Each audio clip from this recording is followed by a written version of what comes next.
할렐루야. 네. 귀하고 복된 주일입니다. 네. 잘 오셨습니다.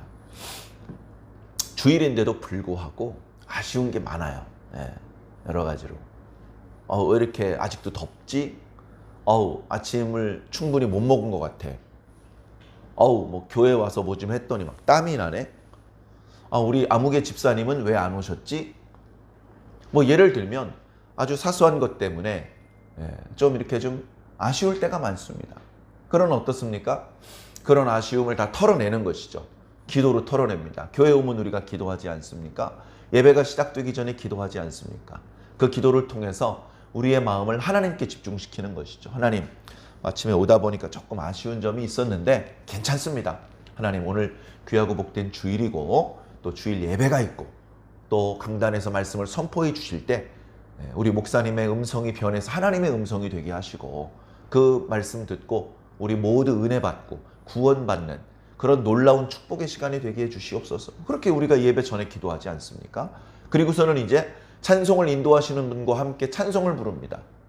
내가 아는 찬송이 나올 때도 있고 조금 생소한 찬송을 부르자고 하실 때도 있고 찬송에 몰입이 돼서 눈물이 쏟아질 때도 있고 그런가 하면 자꾸 딴 생각이 틈탈 때도 있는데 그래도 다시 찬송을 부르면서 딴 생각을 했다가 옆 사람 찬송 소리를 들으면서 맞아 지금 찬송 불러야지.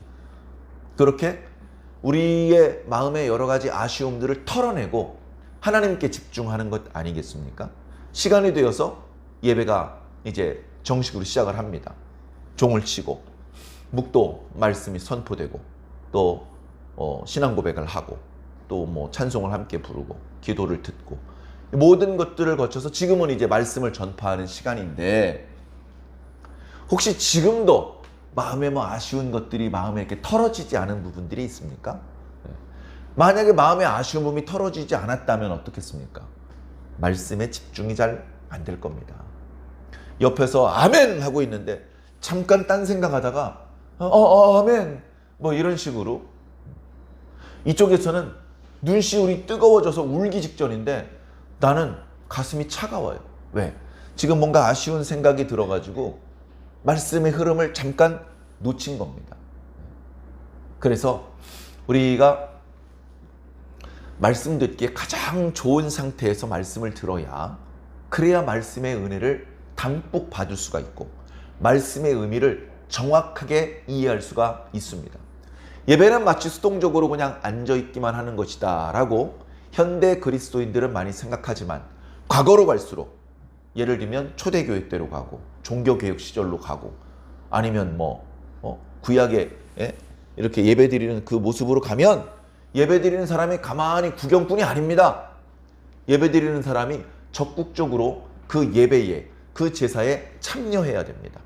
그러지 않고 구경을 하면 그 예배를 통해서 주신 하나님의 축복도 그냥 구경만 할 수밖에 없습니다. 자기가 못 받고.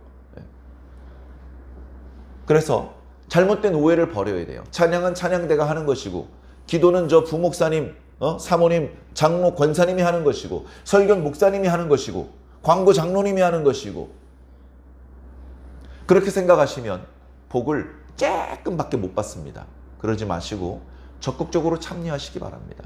마치 내가 찬송을 인도하는 사람인 것처럼 함께 힘차게 찬송 부르시고 마치 내가 기도를 인도하는 사람인 것처럼 기도를 인도해 주실 때 아멘으로 화답해 주시고 설교를 할 때도 당연히 설교하는 시간에는 목사님의 말씀을 경청하는 시간이지만 마음에 감동이 될 때 아멘으로 화답한다면 목사님과 함께 예배에 참여하는 것이 될 수 있을 것입니다. 앉아있지만 않고 일어서서 신앙을 고백하거나 찬송을 부를 때도 있습니다. 하나님께 받기만 하지 않고 내 기도를 올려드리거나 내 헌금을 하나님께 바치거나 하기도 합니다. 그래서 예배는 그냥 가만히 앉아서 구경하고 보자기 하나 펼쳐놓고 던져주시는 거 받아갈 생각만 하는 것이 아니라 주고 받는 소통의 시간이고 만남의 시간이고 그렇게 뭔가 기적이 일어나는 시간이 되어야 하는 것입니다. 그런데 그때 아쉬운 마음이 들면 이게 자꾸 방해를 받아요. 하나님 앞에 바치는 것도 잘 못 바치게 되고 하나님께 받아야 되는 것도 잘 못 받게 되는 겁니다. 마치 재미있는 TV 프로그램을 봐야 되는데 막 이렇게 막 예를 들어 더워서 창문을 열어놨는데 밖에서 차가 빵빵 소리가 자꾸 나가지고 코미디 프로그램의 연기자들의 대사를 못 들었어요. 그리고 못 웃어 얼마나 속상합니까? 네. 그런 것과 마찬가지죠. 뭔가 마음속에 아쉬운 마음이 있으면 뭔가 정확하게 상황을 파악하고 이해하지 못하게 되는 것입니다. 자, 우스갯소리가 있으니까 옛날에 그런 어떤 코미디 프로그램에 대해서 한번 말씀드려 보겠습니다. 한 코너가 있었습니다. 그 코너에는 뚱뚱한 어떤 회장님이 있습니다. 근데 무슨 문제가 있는지 사람들이 이 회장님을 암살하려고 합니다. 그래서 암살자들을 자꾸 보내요. 그런데 그 옆에 비서가 딱 있어가지고 회장님 걱정하지 마십시오. 제가 보호해드리겠습니다. 하는데 암살하려는 사람들이 와가지고는 영 어설퍼요. 실패하고 돌아갑니다. 그러면 또 다른 암살자가 와서 암살을 시도하다가 실패하고 돌아갑니다.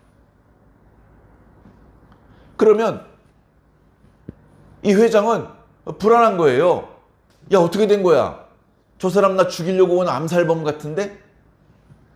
저 사람 방금 큰 칼을 들고 있지 않았어? 이렇게 옆에 있는 비서한테 얘기를 하는데 그 비서도 알고 보면 암살범이에요. 그래가지고 얘기를 합니다. 아니요?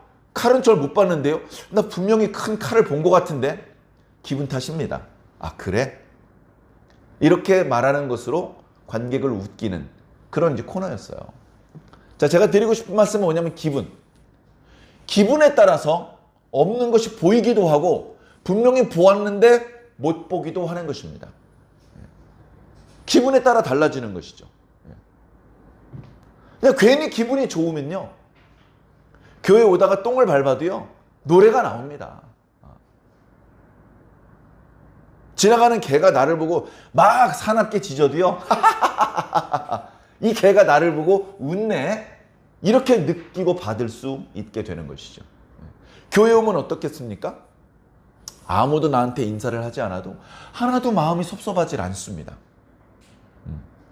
목사님께서 설교를 하시는데 좀 버벅대도 전혀 마음에 거침이 없어요. 성가대가 찬양을 하는데 음이 틀렸어. 야, 저 찬송은 유명한 찬송, 나도 아는 찬송인데 저 음을 틀렸네. 그래도 기분 나쁘지 않습니다. 기분이 좋은 상태로 교회로 오면요, 찬송을 불러도 기분이 좋고 말씀을 들어도 기분이 좋고 그 좋은 기분 때문에 남들보다 더 크고 뜨거운 은혜를 경험하고 돌아갈 수 있는 것이죠. 자, 근데 그 반대도 있습니다. 기분이 괜히 나빠. 아침에 나오는데 왠지 기분이 나빠. 그래가지고 아이씨 정말 하고 있는데 지나가는 동네 똥개가 막 지저대잖아요. 아이 자식 왜 자꾸 나 좀, 기분이 더 나빠지는 거예요. 교회 딱 들어왔는데 아무도 인사를 안 해. 이 사람들이 날 무시하나? 이렇게 되는 겁니다. 그러다가 성가대 노래 틀리잖아요. 화딱지 나서 집에 가고 싶어집니다. 자, 그런 기분으로 말씀을 들어보십시오. 말씀이 귀에 들리겠습니까? 목사님의 말씀이 하나님의 음성으로 들리겠습니까? 그 시간 주는 하나님의 은혜가 나한테 주시는 말씀으로 받아지겠습니까? 안 되는 거예요. 자, 그래서 어찌 보면 조금 생소한 말씀이고 난처한 말씀인지도 모르지만 이것이 우리 신앙생활에 상당히 중요한 역할을 할 수도 있기 때문에 말씀드립니다. 여러분, 기분을 잘 관리하십시오. 여러분, 기분이 너무나 많은 것들을 좌우합니다. 기분. 기분 나빠. 야, 기분 좋다. 예. 이 기분이라는 말을요, 영어로 표현할 만한 마땅한 단어가 없어요. 예. feeling? 뭔지는 알겠는데 정확히 기분이라는 말의 의미를 다 담지 못해요. 예? 기분이라는 게 있어요. 예. 여러분, 지금 기분이 어떠십니까? 예. 아침에 목사님이 이렇게 반갑게 인사 안 해줘가지고 속상하십니까? 예? 아니면 집에서 나올 때 더 빨리 나오려고 막 서둘러 채비하다 가족들이랑 다투셨습니까? 여러 가지 이유로 기분이 나쁠 수 있어요. 빗질을 하는데 이상하게 오늘따라 단정하게 잘 안 돼. 그런 별것 아닌 것 때문에도 기분이 나쁠 수 있습니다. 자, 기분이 나빠지려고 할 때 우리는 우리의 나빠지려고 하는 기분을 붙잡아야 돼요. 브레이크! 끼끼끼끼끼. 다시 기분이 좋은 쪽으로 기분을 전환시켜야 됩니다. 우리는 기분이라는 말을 자주 쓰죠. 기분이 좋다. 기분이 나쁘다. 기분이 울적하다. 기분을 전환시킨다. 기분이 우리 한국 사람한테는 너무나 중요한데 마귀는 내가 기분이 나빠지게 하려고 할 겁니다. 제가 옛날에 전도사 때 이런 적이 있었어요. 전도사 때. 그때 전도사니까 주일날 아침에 얼마나 바쁩니까? 이리 뛰고 저리 뛰고 막 하는데 제 그때 기억으로 부목사님 사모님한테 야단을 맞았어요. 아니 목사님 주차를 저렇게 하고 가시면 어떡합니까? 그날 제가 이제 대표 기도였거든요. 그러니까 제 마음은 빨리 주차를 하고 올라가서 마음을 가다듬고 대표 기도를 위해서 또 기도를 준비 기도를 하려고 했어요. 그랬는데 가다가 부목사님 사모님한테 잡힌 거예요. 저보다 연배도 한참 위고 신앙의 선배고 그리고 다 같은 형제 자매 이렇게 지냈었기 때문에 사모님 왜요? 주차를 저렇게 하니까 지금 뒤에 오는 차 좀 난리가 났잖아요 지금. 아이고 제가 잘못했습니다. 그렇게 하고 예배실에 올라갔어요. 기도했어요. 기도 끝나고 예배 끝나고 내려왔어요. 그 부목사님 사모님이 쫓아와서 허리가 90도가 되게 저한테 인사를 합니다. 아이고 전도사님 죄송해요. 오늘 대표 기도신 줄도 모르고 제가 아침부터 너무 심했죠. 별거 아닌데. 자신이 상대방의 기분을 상하게 해서 예배를 드리는 것이나 기도하는 것을 방해했다고 생각하는 거죠. 충분히 이해할 수 있습니다. 다행히 그날 저는 많이 방해받지 않았습니다. 그래서 기도를 잘 했던 것 같고요. 그 사모님한테도 아니 사모님 괜찮았어요. 괜찮습니다. 그렇게 이제 잘 인사를 하고 마무리를 했습니다. 기분이 중요해요. 예배 시작할 때 기분이 다 좋지 않습니다. 기분이 좋지 않은 사람이 교회 오더라도 안내를 보거나 찬송을 인도하거나 먼저 교회에 온 성도들은 나중에 온 교회에 온 성도들이 기분이 좋아지도록 환하게 웃으면 좋을 것 같습니다. 강단에서 말씀을 전하다 보면 웃고 축복과 칭찬과 사랑만 선포할 수 없어요. 때로는 책망할 수도 있습니다. 때로는 야단칠 수도 있습니다. 그러나 강단에서 내려와서는 다시 반갑게 웃고 따뜻하게 손을 잡아드려야죠. 그래서 별것 아닌 것 같은데 여러분 기분 관리를 잘 해야 됩니다. 어떻게 보면 기분 관리가 믿음 관리인 것 같아요. 기분이 나쁜 사람은요 믿음이 나쁜 사람하고 비슷하게 행동해요. 기분이 좋은 사람은요 믿음이 좋은 사람하고 비슷하게 행동합니다. 기분이 나쁜 사람은 미련한 사람처럼 행동하고 기분이 좋은 사람은 지혜차처럼 행동을 합니다. 기분이 나쁜 사람은 은혜 다 까먹은 불신자처럼 행동을 하고 기분이 좋은 사람은 은혜가 충만하고 성령이 충만한 사람처럼 행동을 해요. 이게 어떻게 된 일입니까? 기분 관리를 잘하자고요. 내가 내 기분을 잘 관찰을 해야 됩니다. 잠깐만 있어봐. 기분이 좀 나빠지려고 하네. 아직 확 나빠지기 전에 나빠지려고 할 때 알아차고 멈춰야 되는 거예요. 여기 계속 있다가는 저기서 이 얘기를 계속 듣다가는 기분이 확 나빠질 것 같아. 그럼 얼른 그 자리를 피해 나오는 거죠. 왜? 자기 기분을 자기가 관리해야 되니까. 돈 줄 테니까 송비서 네가 내 기분 좀 관리해줘. 기분을 어떻게 관리해요?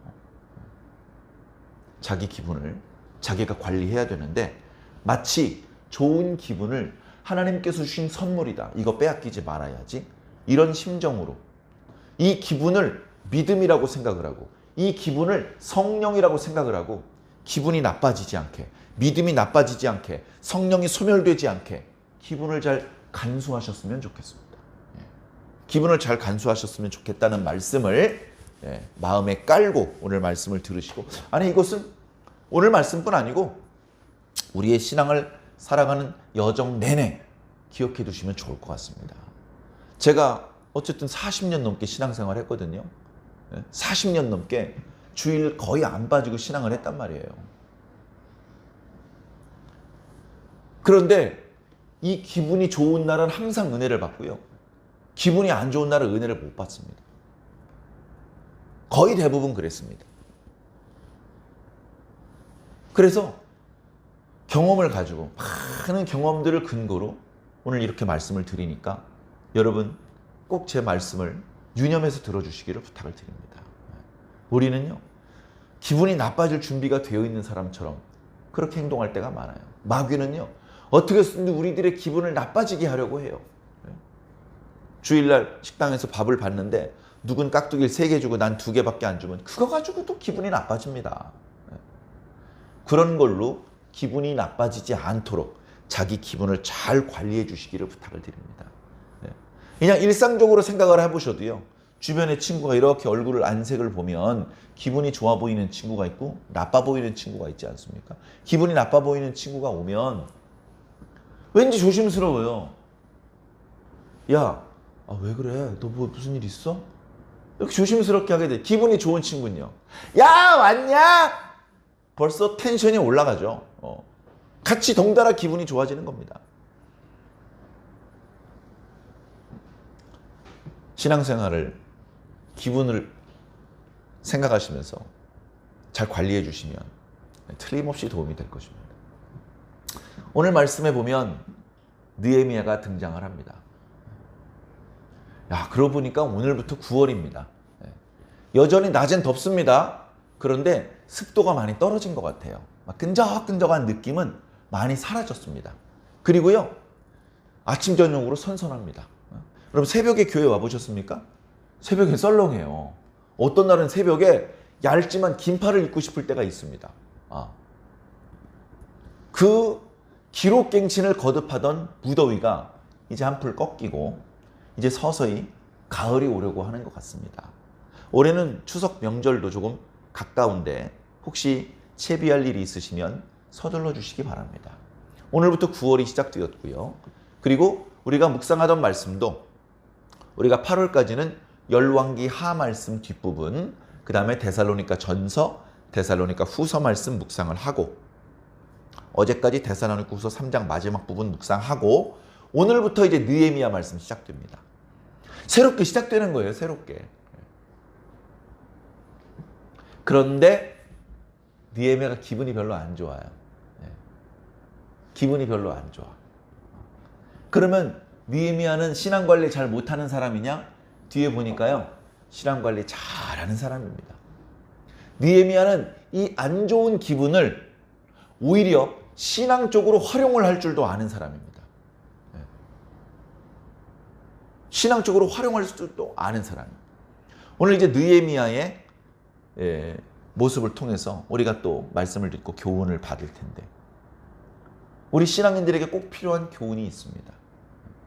그리고 우리 1장 말씀으로 느헤미야 저 뒤에 이야기까지 모두를 이렇게 예상하기는 어렵습니다만 기대가 되게 만드는 그런 말씀입니다. 그래서 오늘 말씀도 재미있게 한번 들어주시면 감사하겠습니다. 자, 느헤미야가 있어요. 느헤미야. 느헤미야가 살던 시대는 어떤 시대냐? 유다가 멸망하고 유다 백성들이 바벨론으로 포로로 끌려온 기간입니다. 근데 유다가 망한 때로부터 오늘 느헤미야가 등장할 때까지 중간에 많은 일이 있어요. 자, 바벨론이 있었는데요.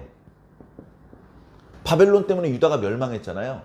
유다를 멸망시켰던 바벨론이 멸망했어요. 바벨론이 멸망하고 바사가 그 자리를 차지했어요. 바사는 우리가 역사적으로는 페르시아라고 부릅니다. 페르시아가 바벨론보다 더 넓은 땅덩어리를 차지합니다. 그 누구도 페르시아와 싸워서 이기지 못합니다. 근데 누가 이겼죠? 그리스가 이겼죠. 그리스가. 자, 페르시아 전성기입니다. 자, 바벨론이 멸망하고 페르시아로 왕조가 바뀌면서, 나라가 바뀌면서 페르시아에서는 바벨론 때 바벨론 땅으로 끌려왔던 유대인들로 하여금 유다로 복귀하라라고 말합니다. 그러니까 여기 바벨론 땅이고 여기 이제 유대 땅이에요. 유다 땅. 유다 땅을 유대 땅이라고 음차에서 이제 부릅니다. 그 동네 자체를 유대 땅, 나중에 유대인이라고 부르죠. 다 유다 지파에서 나온 말입니다. 자, 유대 땅으로 이제 돌아가라고 합니다. 우리가 잘 아는 것처럼 페르시아의 초대 황제, 성경엔 고레스라고 나오고 세계사에서는 키루스 대왕이라고 말합니다. 이 키루스 대왕은 아주 특이한 사람입니다.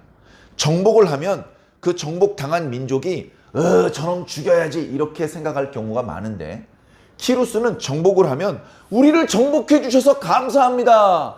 우리 왕을 죽여주셔서 고맙습니다. 이렇게 말하는, 그래서 가는 곳마다 그곳 지방의 백성들의 환호 소리 속에 아주 손쉽게 제국을 확장해 나갔던, 인기가 뜨거웠던 그런 왕이었습니다. 그런데 이 키루스가 왕이 되고 나서 조서를 쓰는데 어떤 조서를 쓰냐 하면, 하늘의 하나님은 크고 높으신 분이다. 그와 비교할 만한 다른 신이 없도다. 바로 그 신께서 나에게 이 모든 땅을 주셨다. 하늘의 하나님께서 이 모든 땅을 나한테 주셨다. 나는 나에게 이 많은 땅을 주신 하나님께 감사하노라. 나는 그분에게 보답하기 위해서 우리나라에 있는 유다인들을 다시 본토로 돌아가게 하려고 하노라. 너희들은 돌아가서 나에게 이 많은 땅을 주신 하늘의 하나님을 위해서 성전을 다시 지어라. 여행에 필요한 경비, 성전을 건축하는 데 필요한 경비는 왕실에서 조달하겠다. 이런 조서를 쓰는 겁니다. 참으로 놀라운 말씀이 아닐 수 없습니다. 그래서 페르시아 황제 때 1차 귀환을 합니다. 1차 귀환을 했을 때 그 귀환자들의 우두머리가 스룹바벨이에요.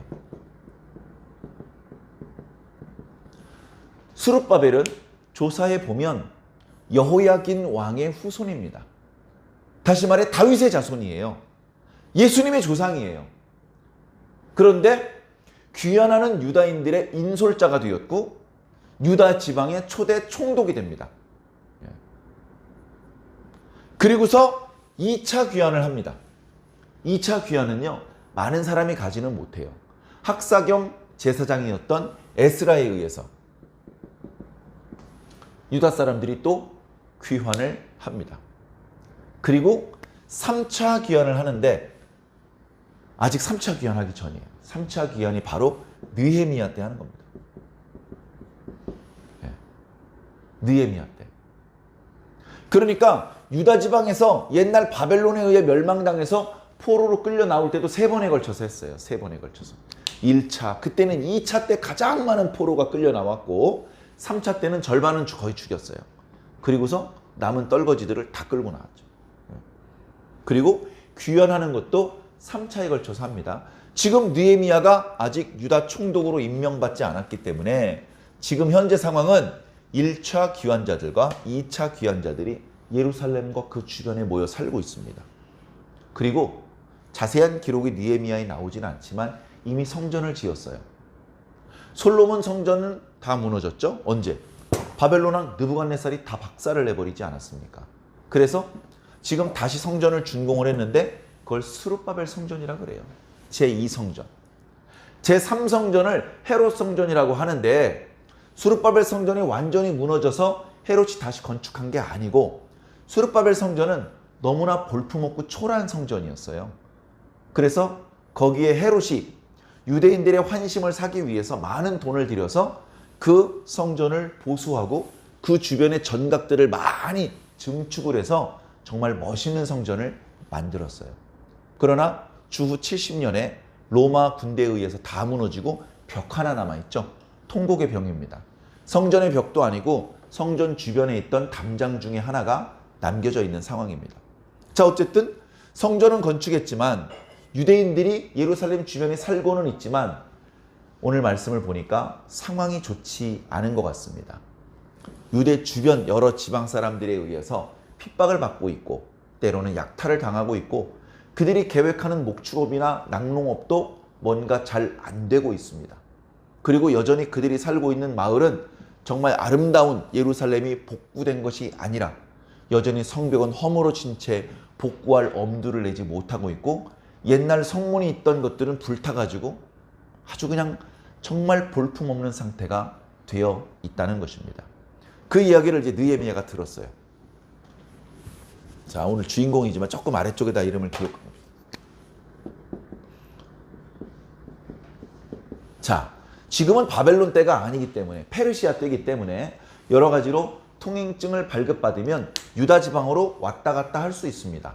그래서 공무 때문에 갈 수도 있고 장사 때문에 갈 수도 있죠. 약간의 비용을 내면 통행증을 발급해 주기 때문에 중간중간에 검문소에서 통행증을 발급하면 별다른 문제 없이 통과될 수 있습니다. 그래서 아직도 페르시아 지역에 많은 유대인들이 살고 있어요.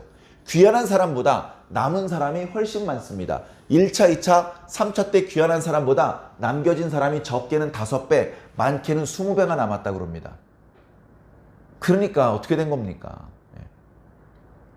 다 귀환한 게 아닌 거예요. 자, 그런 상황이지만 유대인들끼리는 서로 간에 연락을 하면서 끈끈한 정이 있었습니다. 서로 소통을 하고 가끔씩 모여서 식사도 하고 하면서 이 이방 땅에서 이방인들과 섞여 살지만, 그러나 가능하면 결혼은 유대인들끼리 했고, 그리고 유대인만의 어떤 정체성을 잃어버리지 않기 위해서 나름대로 노력을 했습니다. 지금도 마찬가지입니다. 그렇게 살고 있는데, 그러다 보니까 유대인들 중에서도 자기랑 좀 가깝게 지냈던 어떤 사람이 유대 지방에 갔다가 다시 돌아왔어요. 페르시아 수산성으로 돌아왔어. 그러니까 어이구 이복의 친구 이게 얼마만인가 하면서 포옹을 하고, 그리고서 뭐 밥을 먹는지 술을 마시는지 얘기를 하죠. 그래, 예루살렘 소식은 없나? 아, 그쪽 소식 궁금해. 좀 얘기 좀 들려줘. 아이고 이복에나 말도 말게. 거기 살고 있는 사람이 얼마나 고생을 하는지 내가 정말 가슴이 먹먹해서 혼났네.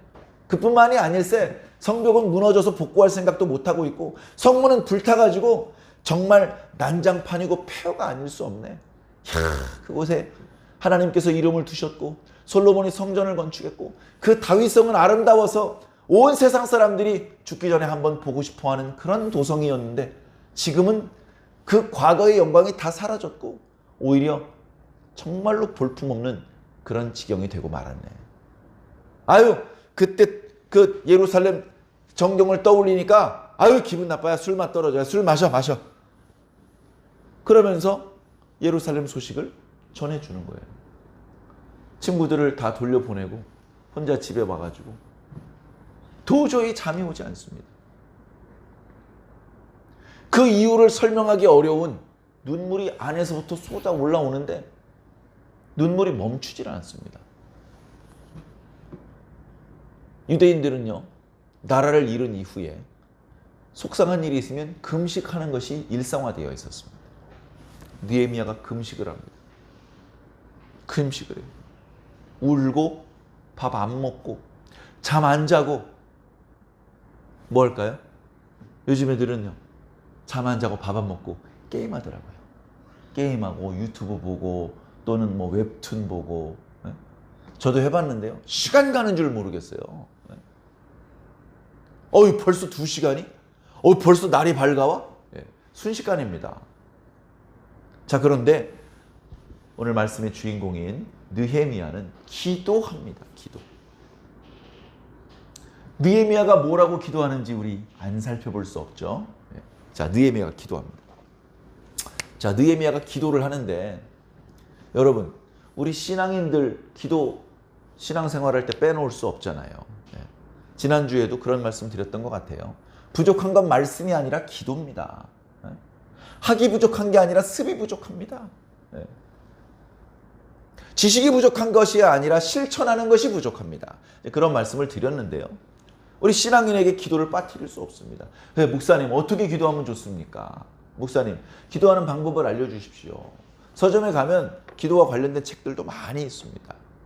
근데 우리 신앙인은 뭐니 해도 성경 말씀 속에서 하나님 앞에 성공적으로 기도했던 사람들을 꼽죠. 아, 이렇게 기도하면 응답받는구나. 그래서 이제 그런 책들을 보면요, 주로 인용되는 사람들이 있습니다. 모세의 기도, 다윗의 기도, 사무엘의 기도, 히스기야의 기도, 야베스의 기도, 그리고 그 중에서 빠지지 않는 게 뒤에 바울의 기도, 예수님의 기도도 있지만 느헤미야의 기도 빠지지 않습니다. 느헤미야가 도대체 어떻게 기도했길래 하나님께서 그의 기도를 들어주셨느냐. 자, 우리가 기도는 상식이기에 이미 잘하고 계시지만 그래도 잘 알면 좋을 것 같습니다. 첫 번째는요, 내 기도를 들으시는 분을 불러야 돼요.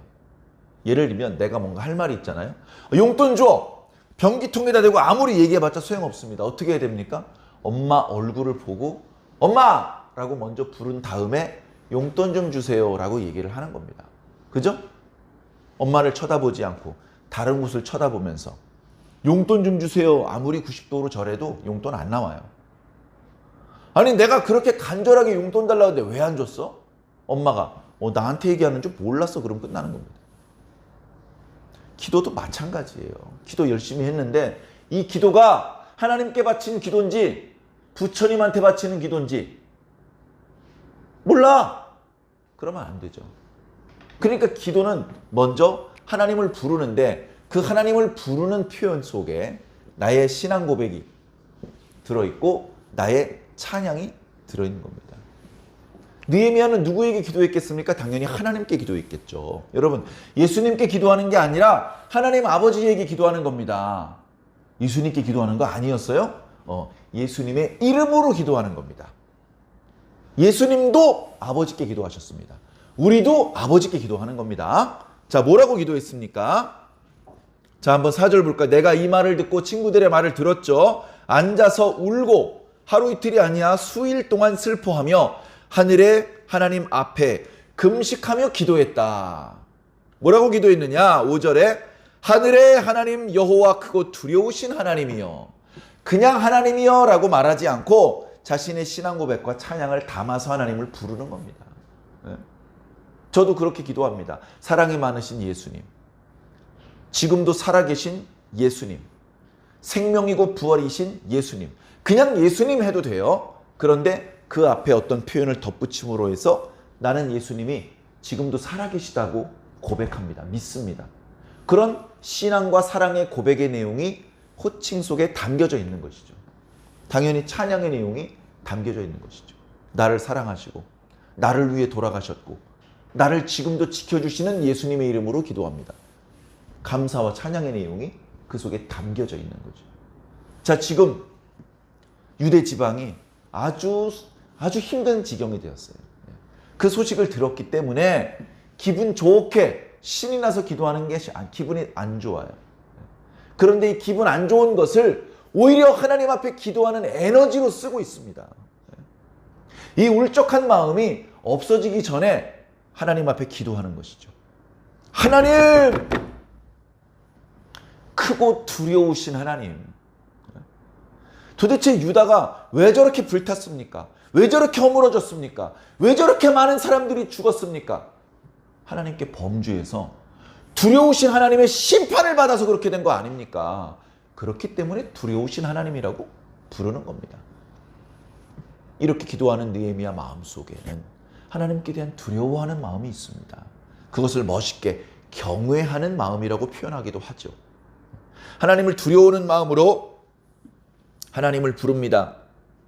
하늘의 하나님 여호와, 크고 두려우신 하나님이여. 그 하나님께 두 번째로 뭐라고 말하고 있습니까? 주를 사랑하고 주의 계명을 지키는 자에게는 언약을 지키시며 긍휼을 베푸시는 주여 간구하나이다. 자, 이 두 번째는요, 자기의 소원을 비는데, 자, 소원을 빌어. 우리 소원이 있으니까 기도하는 거 아닙니까? 하나님, 내일 소풍 가야 되는데 용돈 많이 받게 해주세요. 날씨 좋게 해주세요. 네? 비가 많이 오면 소풍 취소된대요. 그러니까 뭔가 소원이 있으니까 기도하는 거예요. 하나님, 이번에 대학교 꼭 합격하게 해주세요. 하나님, 이번에 장사 잘 되게 해주세요. 하나님, 이번에 우리 어머니 병 잘 낫게 해주세요. 하나님, 이번에 우리 아버지가 무슨 고민이 있는데 돈이 들어갈 일이 많이 있다고 하는데 그 문제가 돈 많이 안 들어가도 문제가 잘 해결될 수 있도록 하나님께서 도와주세요. 좋은 사람, 기술이 좋은 사람, 양심적인 사람 만나게 해주세요. 이렇게 소원이 있으니까 기도하는 것 아닙니까? 그런데 이 소원을 하나님께서 들어주셔야 되는데 언약의 근거에서 기도하는 겁니다. 언약의 근거에서. 자, 이런 거예요. 우리 유다 사람들이 지금 페르시아에 살고 있는데 우리 유다 사람들이 다시 유대 땅에서 살게 해주십시오. 거기서 성전을 건축하고 성벽을 건축하고 그리고 거기서 하나님을 찬양하고 하나님께 예배하며 하나님의 율법을 배우고 율법을 가르치고 율법을 지키고 그래서 복을 받고 그렇게 살게 해달라는 거예요. 지금 자기들 마음대로 할 수 있습니까? 안 되잖아요. 하나님의 도우심이 필요하잖아요. 그래서 하나님께 그렇게 해달라고 소원을 비는데 그냥 비는 게 아니고 자, 그 다음 구절 볼까요? 6절 이제 종이 주의 종들인 이스라엘 자손을 위하여 주야로 기도하오니 아이고 소원을 빌기 전에 하나가 더 있네요. 중요한 겁니다. 회개하는 게 먼저였어요. 회개. 제가 죄를 지었나이다. 제 죄를 먼저 용서해 주시옵소서. 이거 반드시 해야 됩니다. 구약적인 전통이에요. 구약에 하나님 앞에 제사를 드립니다. 성대하게 율리에 맞추어서 빠짐없이 제사를 드리려고 하면 첫 번째 제사가 속죄 제사입니다. 죄에 대한 용서가 먼저 필요한 거예요. 두 번째 제사가 번제입니다. 번제는 남김없이 다 태워서 바치는 거예요. 온전한 헌신을 서약하는 것이죠. 그리고 마지막 제사가 화목제사입니다. 일부를 태우고 일부는 제사에 참여한 사람들이 나누어 먹습니다. 그렇게 했을 때 하나님 앞에 격식에 갖춘 모든 제사를 드리 첫 번째가 속죄 제사라는 것이죠. 그래서 기도를 올릴 때에도 먼저 하나님 저는 죄를 하나도 안 졌는데요. 저놈들이 죄를 많이 지었어요. 라고 말하지 않고 하나님 저도 죄인입니다. 저도 쟤들이 잘못했는데 저도 마찬가지입니다. 우리를 불쌍히 여겨주시고 우리의 죄를 용서하여 주시옵소서 라고 먼저 기도하는 겁니다. 6절을 다시 읽겠습니다. 이제 종이 주의 종들인 이스라엘 자손을 위하여 주야로 기도하오며 우리 이스라엘 자손이 주께 범죄한 죄들을 자복하오니 주는 귀를 기울이시며 눈을 여시사 종의 기도를 들으시옵소서. 자, 자복해야 돼. 자복 어려운 겁니다. 자복은 뭐냐면요. 내가 지은 죄는 이런 겁니다라고 내 입으로 말하는 걸 자복이라고 그래요. 이거를 어떤 때는 회중들이 다 있는 데서 말할 때도 있습니다. 상당히 부끄러운 일입니다. 그래서 오늘날 교회에서는 대중들 앞에서 자복하는 것을 요구하지 않습니다. 특별한 문제가 있지 않다면 또는 스스로 원하지 않는다면 대중들 앞에서 자복을 하라고 강요하지 않습니다.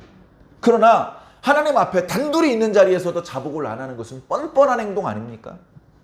하나님, 정말 말씀드리기 부끄럽고 죄송하지만 제가 이런 잘못을 저질렀습니다. 주님, 불쌍히 여겨주시고 용서해 주시옵소서. 자복의 과정이 필요하죠. 그리고 구체적으로 용서해 달라고 기도해야 됩니다. 하나님, 저에게 이건 죄가 있습니다. 끝! 그래서 뭐 용서해 달라는 거야, 말라는 거야. 거기까지 기도를 해야 되는 것이죠. 자, 6절 끝부분에 나와 내 아버지의 집이 범죄하였으니까 특정한 저놈들만 지은 게 나도 포함된다는 것이다. 나도. 7절 주를 향하여 크게 악을 행하여 주께서 주의 종 모세에게 명령하신 계명과 율례와 규례를 지키지 아니하였나이다. 지은 죄의 종류가 여러 가지예요.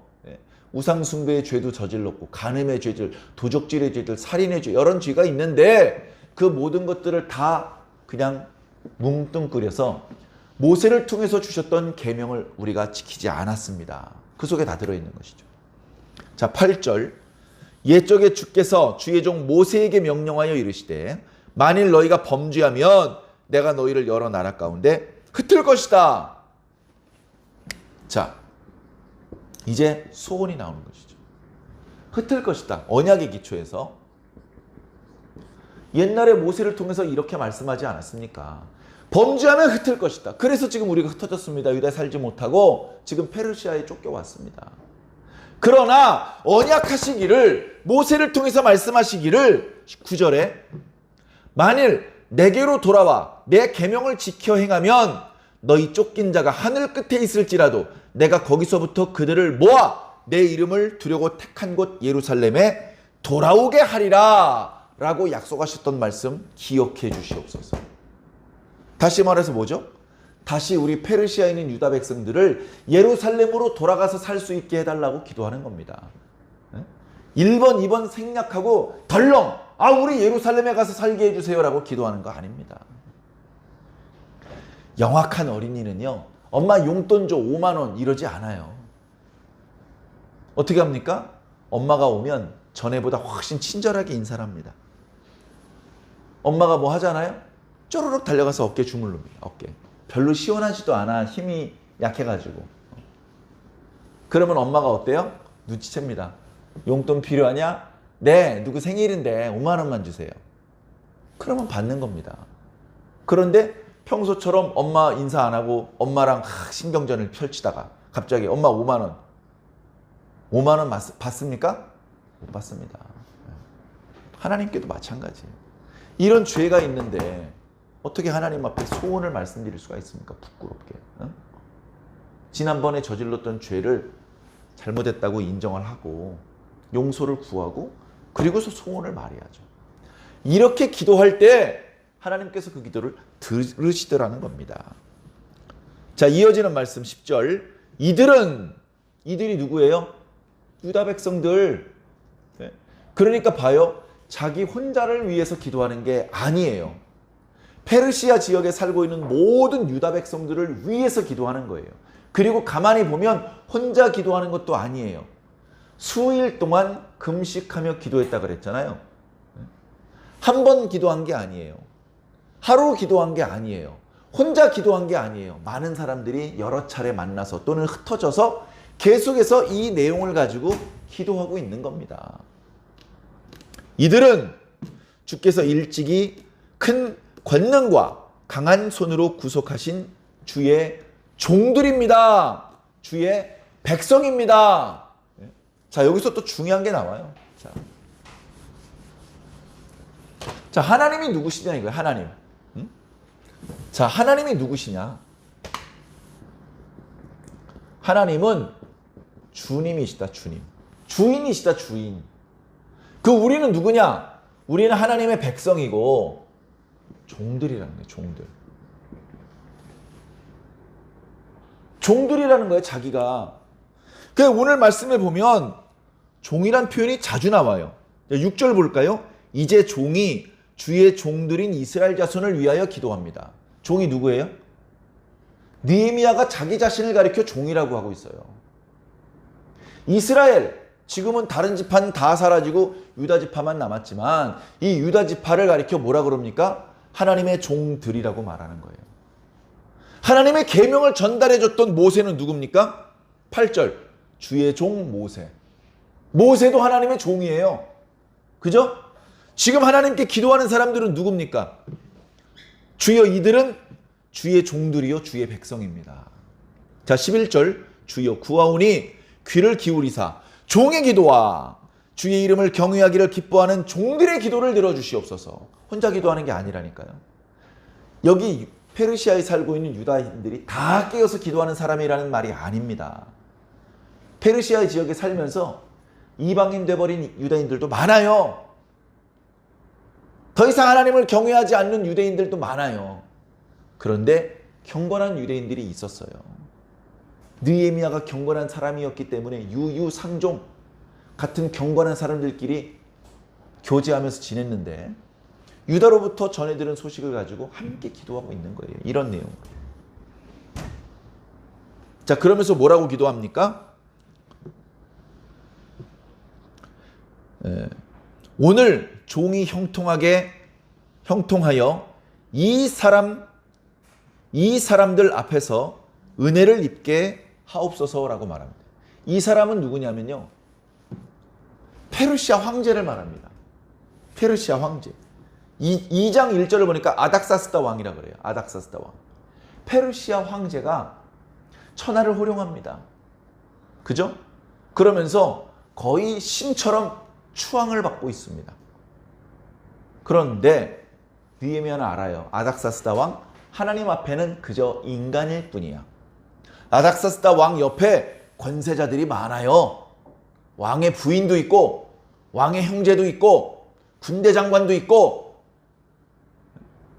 왕은 아니지만 왕만큼이나 권세가 높은 사람들이 많이 있어요. 그러나 그들 다 뭐라고요?